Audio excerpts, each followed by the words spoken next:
Beauté, peace and black power à la famille, Hotep. Et je vous dis bonsoir encore une fois de plus pour une nouvelle vidéo. Pour les personnes qui me suivent depuis un moment, vous allez vous rendre compte que depuis cette année, donc le début de l'année 2020, j'essaie un peu de me divertir dans mes sujets, mais aussi dans la langue que j'emploie. Parce que mon but à moi n'est pas forcément de toucher que les lingalophones ou les francophones. Mon but à moi est de toucher le plus de personnes d'origine africaine possible. Et c'est la raison pourquoi je me divertis un petit peu au niveau de ma langue. Beaucoup de gens vont de la langue, des langues ou de la langue que j'emploie. Beaucoup de gens vont se dire que stratégiquement, c'est peut-être pas correct, qu'il faudrait peut-être s'adapter à parler une seule langue pour avoir plus d'audience et avoir plus de personnes qui visualisent mes vidéos. Mais moi, je ne suis pas je me suis pas lancé dans cette démarche pour avoir plus de gens, hein, pour avoir énormément de personnes qui m'écoutent ou bien qui prêtent attention à ce que je raconte. Moi, ce que je fais, c'est que j'ai compris le système du net et je comprends exactement que le système du net, je peux l'utiliser justement pour divulguer des informations qui vont rester dans le net. Et le fait que ça reste dans le net, un jour, peut-être dans 2 ans, peut-être dans une semaine, peut-être dans 3 ans, peut-être dans 10 ans, peut-être que dans 15 ans, ça va pouvoir atteindre les personnes que c'est censé atteindre pour que ces personnes-là puissent justement faire en sorte que les idées que je propage puissent se matérialiser. Et donc voilà, donc c'est la raison pourquoi je traite des sujets, mais les sujets que je traite tout simplement, et la raison pourquoi j'ai choisi pour moi cette stratégie de communication et cette manière de divulguer mes informations. Donc je ne vais pas me limiter par rapport à la langue et je vais parler les langues, je vais employer les langues que je maîtrise pour divulguer les informations que je partage tout simplement. Donc ici, aujourd'hui, la question va être un peu technico-politique, quoi. La classe bourgeoise se plaît dans le capitalisme. Donc, la classe bourgeoise, les classes bourgeoises africaines se plaisent dans le capitalisme, selon mon observation à moi. Mais, bien au contraire, les classes ouvrières qui n'existent pas. On n'a pas de classe ouvrière, c'est une façon de parler. On a une classe bourgeoise et puis on a une classe des personnes qui servent justement la bourgeoisie et la petite minorité de la classe, de cette classe bourgeoisie, de pouvoir tout simplement se affirmer, de pouvoir se jouir justement du bienfait ou bien de toutes les positivités que nos pays en Afrique proposent. Et c'est là que la question que je me pose, parce que vous allez, vous allez observer quelque chose, vous allez observer que dans les classes politiques africaines, il n'y a pas un mouvement social très fort. Nous n'avons pas de mouvement social ou bien des mouvements qui vont peut-être vous nuancer ou parler d'une politique sociale qui serait plutôt dans le partage équilibré des biens et de terres, de biens, de richesses tout simplement. Vous allez toujours avoir des Africains qui vont, bien sûr, des Africains très brillants, hein, je ne veux pas me mettre là et les minimiser et les discréditer par rapport à leur capacité intellectuelle de pouvoir réfléchir sur des solutions sociétaires qui vont faire en sorte, qui pourraient faire en sorte que nous puissions jouir justement de l'Afrique.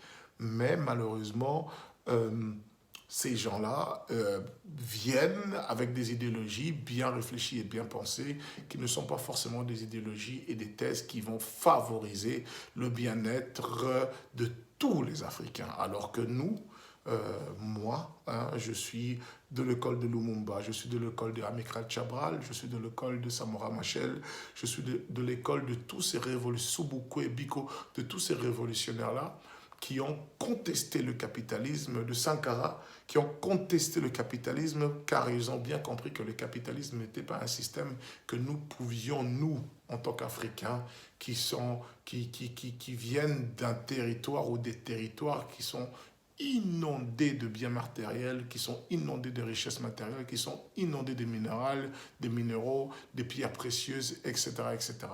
Le capitalisme n'a jamais été justement le fondement ou bien l'intérêt de ces gens-là. C'est la raison pourquoi ils se sont automatiquement, systématiquement rangés vers le bloc soviétique, vers le bloc communiste, vers le bloc capitaliste. Je ne suis pas en train de dire que le capitalisme, vers le bloc socialiste. Donc je ne suis pas en train de dire que le socialisme, de la manière comment elle est pratiquée en Russie, en Chine, etc., est sans faute. Je ne suis même pas en train de vous dire que le communisme, comme elle a été pratiquée dans l'UdSSR ancienne, était un modèle que nous devions copier pour nous. Mais j'essaie de vous faire comprendre que les fondements des bases de ces principes qui sont les communismes et le socialisme sont en fait des conceptions de base qui viennent par leur entité des valeurs purement africaines ou des valeurs purement des peuples originels. Donc, je vous donne un exemple. Vous allez en Amazonie, vous allez peut-être croiser une tribu d'Amérindiens, mais vous verrez que leur manière de consommer, leur manière de prévoir pour leur société ou bien de prévoir pour leur société a plutôt un caractère social, donc socialiste. Et de ce mot-là dérivent justement les thèses et théories que les Européens, comme le Marx, les Hegel, ont développées et qui nomment socialisme ou encore communisme. Mais quand vous suivez l'étymologie des mots, vous comprenez que social veut dire commun, communisme aussi veut dire commun. C'est tous des concepts qui viennent en fait des peuples originels. Et ce que moi je déplore aujourd'hui, c'est que dans tout le sphère africain, vous n'avez pas des politiciens importants qui prônent justement ce genre de politique. Et malgré cela, vous avez une jeunesse africaine qui est sûrement formée, qui est formée en Afrique et ailleurs, qui ne discrédite pas justement sa classe politique par rapport à l'idéologie employée, par rapport à leurs thèses avancées, qui sont majoritairement des thèses fondées sous des intérêts capitalistes.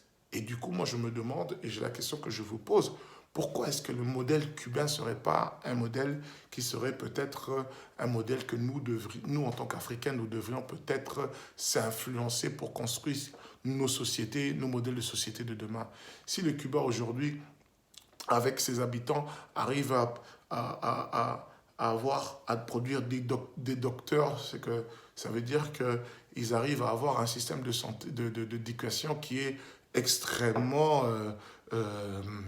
comment dire, avancé. Si le Cuba aujourd'hui peuvent avoir des routes qui permettent aux Cubains de circuler de gauche à droite sans grand souci, ça veut dire qu'ils ont tout un programme par rapport à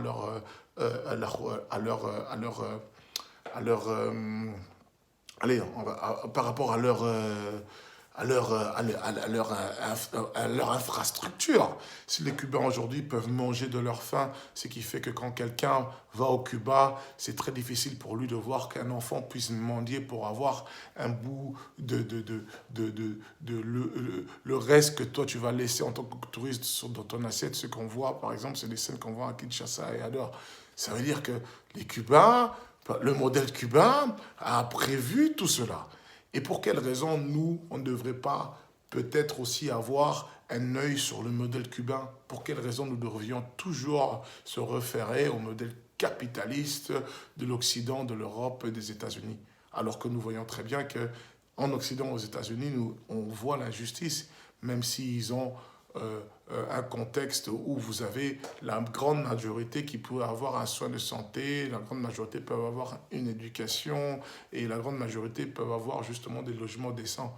Vous pensez qu'avec tout le bien que nous avons en Afrique, dans un contexte social ou bien dans une politique sociale ou communiste, nous ne pourrions pas justement créer des circonstances pareilles? Pour quelles raisons on doit supporter en Afrique d'avoir une minorité qui possède presque tout et nous avons la grande majorité qui ne possède rien et qui ne profite pas justement de tout ce que l'Afrique peut proposer comme richesse? Pour quelles raisons? Comment peut-on en 2020 justifier justement cette constellation-là? C'est les questions que je me pose, c'est les questions que j'aimerais que vous vous posiez parce que tout est basé sur l'éducation. Quand nous sommes éduqués en Occident, sachez que quand on est éduqué en Occident, on nous éduque d'une manière que nous puissions comprendre le capitalisme et son système économique. On ne nous éduque pas dans le contexte de comprendre et de critiquer justement le capitalisme. Donc cette petite vidéo était là justement pour essayer de vous pousser à la réflexion, de vous poser les bonnes questions sur les systèmes économiques et politiques que nous employons pour l'Afrique de demain. Voilà. Peace and Black Power et à bientôt.